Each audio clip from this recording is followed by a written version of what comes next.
To me, the whole point of competing is evaluation. It's growth, right? Growth is never found in the comfort zone, and it never will be. True growth requires understanding where your shortcomings are and then addressing them. In the realm of show work and cold food competition, it's about slicing, it's about glazing, it's about all the little meticulous steps of mise en place. It's about craftsmanship and getting that craftsmanship evaluated.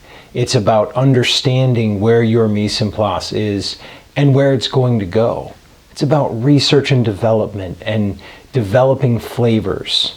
And then eventually, after the fundamentals are fully understood, it's about figuring out how to evolve them into something else. It's just like developing in a craft. It's exactly what it is. And competition helps develop the skills within that craft and help develop you as a craftsman.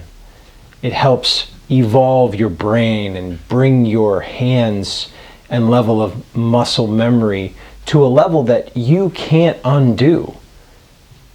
Competition to me is all about putting yourself out there and understanding that it may not sound great, it may be uncomfortable, but ultimately it's going to lead you down a path of perfecting and building a skill.